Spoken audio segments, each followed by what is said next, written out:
Sometimes rising is not about doing more, it's about doing better to get clarity. Good morning, good afternoon, and good evening, depending on when and where you are watching from. You're welcome to Professional Daily Devotion with Olasu Komiyokoyefa, and we believe we can inspire you not just to be more, but to do better, gain clarity. And this morning, we continue our series on reset and rise, making second quarter count. And thank you fantastically yesterday for your engagement, especially my LinkedIn family. And my LinkedIn family, especially to that man, the French instructor, since I can't speak pronounce him, I'm going to take my time. Well, you will teach me as you promised anyway how to speak French, and you teach me how to pronounce your name first. That's the first thing I'm going to learn. Thank you. Yeah, this particular person, I don't want to say this young man, I don't know how young he is, okay, would transcribe some of the things we say here, put them down, and then for people to also read too for clarity and for, repetition is also a very good approach in teaching. So it does that fantastically. Thank you so much. And in case you want us to take any topic, please kindly drop it in the comment section. We would work on it, and then once it aligns with our goals and values, we just release that. So I will not be talking over your head. We are having something that is tailored to the needs of the society. We don't know it all. So let's move on now. You see, this morning we are going to be looking at what you can see on your screen, regaining clarity and control. So you don't need more also. You don't need to do more. What you need is a wiser structure in most cases when you realize that you have not really been achieving what you want to achieve. The professionals who succeed don't just set goals, they build systems that guide their energy and filter their decisions. That's how you can regain clarity and control. So let's look at some five what's it called now? Steps, okay, form of framework around the reset, okay, RESET, okay, RESET, and we'll look at that quickly. And then we're going to embed our research into this as we go. So let's quickly move on now.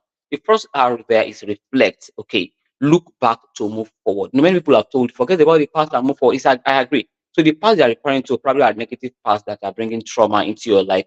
But there are some past that you want to look into and then to gain clarity, to gain energy. I mean, I use this illustration. I mean, growing up, I learned it personally that when you want to shoot an arrow, especially catapults, now once you shoot catapult, what do? You need to pull it backward. So that's what we are talking about. When you reflect, reflection gives you that opportunity to take in internal energy so that you can launch forward. So you are not reflecting to regret, you are reflecting to what to relaunch. Okay, the future is shaped by those who dare to sit with the past. I mean, you can look into your past. And some of us like I don't find it easy to come back and watch my own video again. It's always just want to move on to the next one. At times I sit down, of course, I watch and but it's not that easy. So learn to look into your past a little bit, take lessons from the past, be clear about it, reflect about it, and then launch for something better. A study in the Harvard that we talked about yesterday talks about professionals who sit down 15 minutes every day, every end of the day, they perform 23% better than those who do not. So why not reflect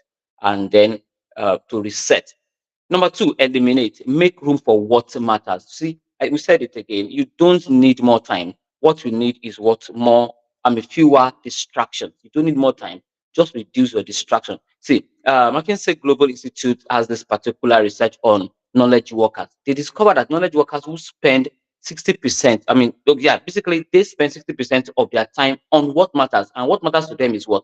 Communication on searching for information, not deep work, and then they perform better. So eliminating distractions increases productivity up to 30%. Just remove things that you don't need around you. I mean, we said that. I mean, check into your studio anytime, your study room, wherever, and make sure you eliminate anything that is distracting. It could even be friends that are draining you. It could be relationship.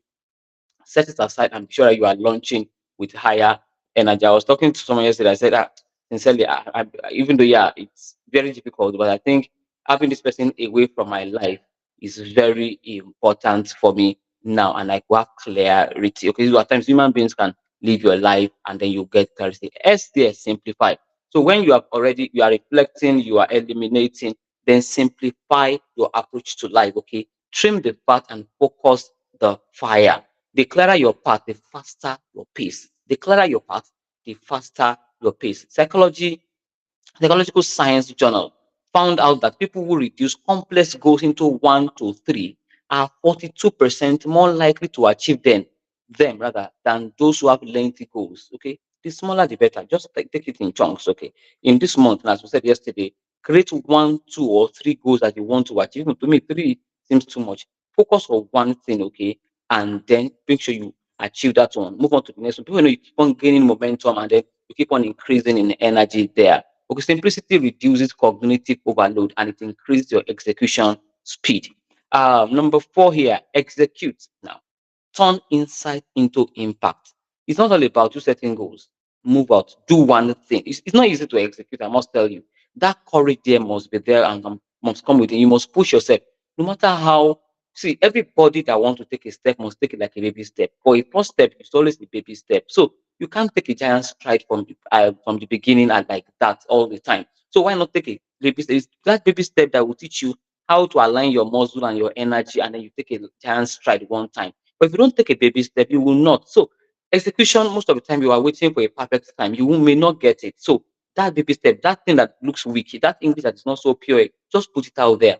That step, just take it. That proposal, just submit. Okay. That report, just submit it. That call, go ahead and make it. Okay. Turn all these insights you are talking about into one impact. Hit something there. Okay. Hit something and make an impact there. A research says that according to that's American Psychology Association says that setting clear intentions and taking actions boost goal success rate by 40%. When you set clear intentions, you are going to increase your success rate or the chance of your succeeding by 40%. Action solidifies clarity into habits step by step. Before you know it, it becomes part of you. Speed isn't the goal. Keep on moving forward. Okay, it's not about how fast you go. Okay, just make sure you take every step. Our time is moving very fast this morning. See there, the reset there, see there, track. Measure what you want to multiply. Progress isn't always loud, it is traceable. So once it's traceable, it's okay. Once you can always measure it. And there was a quote I was trying to remember while I was preparing for this. It says that it's what we measure that we can improve. I don't know whether there is an M, there are two M's there. I can't remember, but you say it is what you measure that you can improve. So if you don't measure it, so as you are progressing, take your time back and then check your track record. Okay, how is it now? Where am I? That's at that point you don't know what to do, what to eliminate. Even in your finances too, you can measure, you can know what to do there. A study by Domination University of California showed that people who wrote down and tracked their goals were 76% more likely to accomplish them. Okay, tracking transform progress from feelings into data. It's not only about I feel like, get data and work with data there. So this morning, why not pick one R and look at what you want to work with? I mean, one of the steps in this, we promised 5 hours, so that's why the R is sitting in my head. So we changed from 5 hours to 5 steps, but not in the hours. Okay, take one of the steps we are taking in the reset now, RESET. Okay, and then work with it. Maybe it is time to reflect, you want to eliminate, or you want to finally execute something that you have been postponing. So this morning, let's quickly take our words of affirmation as we call it a beautiful day. And tomorrow we'll look at, I think, gaining momentum, but we'll see tomorrow. So let's go quickly with our words of affirmation. Say it after me. I reset with wisdom. I arise with purpose. My growth has structure, rhythm, and grace. Keep on resetting with wisdom, arise with purpose. Make sure your growth has structure, it has rhythm, and it has grace. Thank you for joining this morning. See you tomorrow.